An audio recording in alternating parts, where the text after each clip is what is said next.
My dad remarried and I was erased from his life. Start over, forget the past, his new wife insisted. I just packed up and left without a word. 6 months later, I sent their own words right back to them. I, 24M, never thought I'd be writing this, but here we are. 6 months ago, I walked away from everything I knew, and today I finally got my revenge. Let me start from the beginning. My mom died when I was 16. Cancer took her slowly, and Dad and I held each other together through those dark months. For 8 years, it was just us against the world. We had our routines, our inside jokes, our way of honoring Mom's memory. Dad would make her famous Sunday pancakes every week, and we'd watch her favorite old movies together. The house still smelled like her perfume in certain corners, and neither of us had the heart to change anything. Then Dad met Sarah at his office Christmas party last year. She was younger, maybe early 30s, with perfectly styled blonde hair and a smile that seemed to calculate everything. At first, I was happy for him. Mom had been gone for years, and Dad deserved companionship. But Sarah moved fast. Too fast. Within 3 months, she was practically living at our house. Within 6 months, Dad proposed. The wedding was small, rushed, and felt nothing like the celebration of love it should have been. Sarah insisted on changing everything immediately. Mom's photos came down from the mantel. Her garden got ripped up for a modern patio. The Sunday pancake tradition ended because Sarah was gluten-free. But the real blow came during their honeymoon planning. I was sitting at the kitchen table, scrolling through my phone, when Sarah walked in with a stack of paint samples and fabric swatches. She spread them across the table like battle plans. She told me they were redecorating the entire house. A fresh start, she called it. When I mentioned that some of Mom's things were still in the master bedroom, Sarah's expression hardened. She said it was time to let go of the past and start over completely. She suggested I might be happier finding my own place, since I was old enough and the house would be better suited for their new life together. Dad walked in during this conversation, and I waited for him to defend me, to defend Mom's memory. Instead, he nodded along. He said Sarah had a point about starting fresh. He suggested I look into apartments closer to my job anyway. The words hit me like physical blows. That night, I lay in bed staring at the ceiling of the room I'd lived in since childhood. The glow-in-the-dark stars Mom had helped me put up when I was 10 still dotted the ceiling. By morning, I'd made my decision. I spent the next week quietly packing. Not everything, just the essentials and the few things of Mom's I'd managed to save. I found a furnished studio apartment across town and put down a deposit. I transferred my portion of the family phone plan to my own account. I even changed my emergency contacts at work. The morning I left, Dad was at his office and Sarah was at her yoga class. I loaded my car with 3 boxes and a suitcase. I left my key on the kitchen counter next to a simple note that said I was taking their advice about starting over and forgetting the past. I didn't answer their calls. I didn't respond to their texts. When Dad showed up at my work, I had security escort him out. I blocked them on social media and changed my phone number. If they wanted me erased from their life so badly, I'd make it easy for them. The first few months were brutal. I threw myself into work, picked up freelance projects, and slowly built a life that didn't include them. I made new friends, started dating someone wonderful, and began to heal. But I never forgot what they'd said. Start over. Forget the past. Those words echoed in my head every single day. Then opportunity knocked in the most unexpected way. Update 1. 3 months into my disappearance, I got a call from Mom's sister, my Aunt Linda. She lived in Oregon and we'd lost touch over the years, but she'd been trying to reach me. Apparently, Mom's parents had left a trust fund that I was supposed to inherit on my 25th birthday. The lawyers had been trying to contact me through Dad, but he'd been giving them the runaround. The amount was substantial. Not life-changing money, but enough to make a real difference. More importantly, Aunt Linda told me something I'd never known. Mom had owned a small property downtown, a little building with a coffee shop on the ground floor and an apartment upstairs. After she died, Dad had been managing it, collecting rent, handling maintenance. I'd never seen a penny of that income. I hired a lawyer. A good one. We discovered that Dad had been depositing the rental income into a joint account with Sarah. They'd been using my inheritance to fund their new life together. The coffee shop lease was up for renewal, and they'd been planning to sell the building to cash out completely. My lawyer was thorough. We found every document, every transaction, every penny they'd taken. The case was airtight, but I didn't want to drag this through courts for years. I wanted something more immediate. More personal. That's when I remembered their own words. Start over. Forget the past. I had my lawyer draft a very specific letter. It outlined every legal violation, every penny they owed me, and every consequence they'd face if this went to court. But then I offered them an alternative. They could sign over the building to me immediately, along with all the back rent they'd collected, plus interest. In exchange, I'd agree to start over and forget the past, just like they'd suggested. The kicker was the timeline. They had exactly 1 week to decide, and the offer would expire at midnight on the anniversary of the day I'd left their house.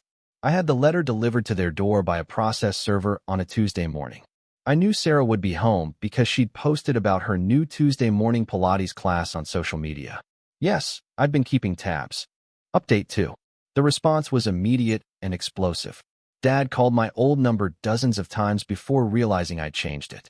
Sarah tried reaching me through my work email, alternating between fury and fake sweetness. They showed up at my old apartment building, harassing my former neighbors. They even tried to get information from my college friends. But I covered my tracks well. My new life was completely separate from my old one. They had no way to reach me except through my lawyer, and he was under strict instructions to only discuss the legal matter at hand. On Thursday, Dad managed to corner one of my coworkers in a coffee shop near my office. He begged her to pass along a message. He said he was sorry, that he'd made mistakes, that he wanted to make things right. But he also said I was being unreasonable, that families should forgive and forget, that I was destroying his marriage over a misunderstanding. My coworker, bless her, told him exactly what I'd coached her to say if this happened. She said I'd mentioned that some people think starting over means everyone else should forget the past while they get to keep all the benefits. She said it sounded like a tough situation and walked away. Friday came and went with no response from their lawyer. Saturday morning, Sarah posted a long rant on Facebook about ungrateful children and family loyalty. She didn't mention me by name, but everyone who knew our situation could read between the lines. She talked about how hard it was to blend families, how some people couldn't let go of grudges, how she tried so hard to build bridges. The comments were interesting. Several people pointed out that blending families required effort from everyone, not just the children. A few of Dad's old friends made pointed remarks about the importance of honoring the memory of deceased spouses. Mom's old friends were less subtle. They remembered how much Mom had loved that little coffee shop, how she dreamed of fixing it up someday. Sunday night, with less than 24 hours left on the deadline, their lawyer finally called mine. Update 3. They wanted to negotiate. They'd agree to sign over the building, but they wanted to keep half the back rent. They claimed they'd put money into maintaining the property, that they deserved compensation for their time and effort. My lawyer's response was beautiful. He told them that people who wanted to start over and forget the past shouldn't be worried about compensation for past efforts. He reminded them that the offer expired at midnight Monday, and that after that, we'd be pursuing full legal action for fraud, breach of fiduciary duty, and theft. Monday morning, Sarah called my lawyer directly, bypassing their attorney.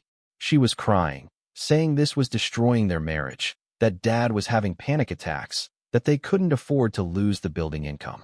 She begged for more time, for a payment plan, for anything. My lawyer, following my instructions perfectly, told her that I understood how difficult it could be when someone's past caught up with them. He said that unfortunately, I'd learned from some very wise people that sometimes you just have to start over and forget the past. He reminded her that she had until midnight to accept the original offer. At 11:47 p.m., 13 minutes before the deadline, their lawyer sent over the signed documents. The building was mine. The back rent was mine. All of it. But I wasn't done. The next morning, I drove to the coffee shop for the first time since Mom died. It was exactly as I remembered it, just shabbier. The tenant, an elderly man named Frank, was surprised to see me. He remembered me as a kid, coming in with Mom to check on things. Frank told me he'd been worried about the lease renewal. Dad and Sarah had been talking about selling, and he couldn't afford the rent increases the new owners would probably demand. He'd been running this little coffee shop for 15 years, and it was his whole life. I told Frank not to worry about the lease. I told him I was Mom's son, and that she would have wanted him to stay as long as he wanted. I cut his rent in half and offered to help him fix up the place. The look of relief and gratitude on his face was worth everything. But the real satisfaction came that afternoon. I had my lawyer send one final letter to Dad and Sarah. It thanked them for teaching me such valuable lessons about starting over and forgetting the past. It informed them that I was following their advice completely. I was starting over with Mom's building, and I was forgetting the past we'd shared as a family. The letter concluded by noting that since they'd been so insistent about the importance of moving forward without looking back, I was sure they'd understand why I wouldn't be maintaining any contact with them going forward. After all, they'd made it clear that the past should stay in the past. I had copies of the letter sent to several of their friends and Dad's coworkers, along with a brief explanation of the situation. I wanted everyone to know exactly how their advice about starting over had worked out. Final update. It's been 3 months since I reclaimed Mom's building. Frank and I have become good friends, and the coffee shop is thriving. I moved into the apartment upstairs, and every morning I wake up surrounded by the smell of fresh coffee and the sound of Frank greeting his regular customers. I found some of Mom's old plans for the building in a box in the apartment's closet. She'd sketched out ideas for expanding the coffee shop, adding a small bookstore section, maybe hosting community events. I'm making those dreams reality, one step at a time. Dad and Sarah's marriage didn't survive the financial strain. Sarah filed for divorce 2 months ago, citing irreconcilable differences. Dad tried to reach out to me through Aunt Linda, but I told her I was following his wife's advice about starting over and forgetting the past. The building is worth twice what they thought it was.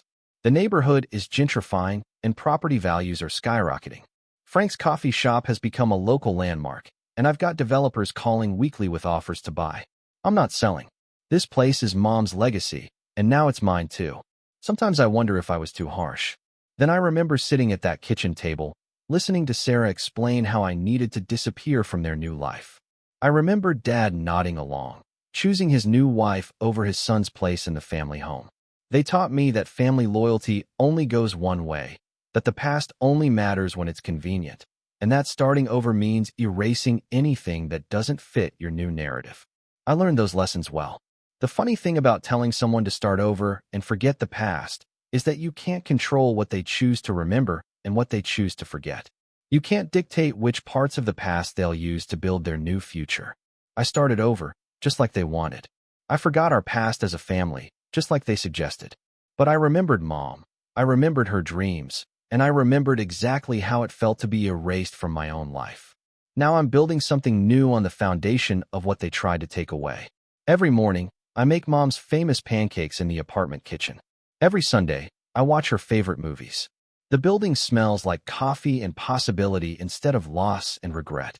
I kept their advice about starting over and forgetting the past. I just applied it more selectively than they expected. Some things are worth forgetting. Others are worth building a whole new life around. They wanted me erased from their story. Instead, I erased them from mine and wrote a better ending.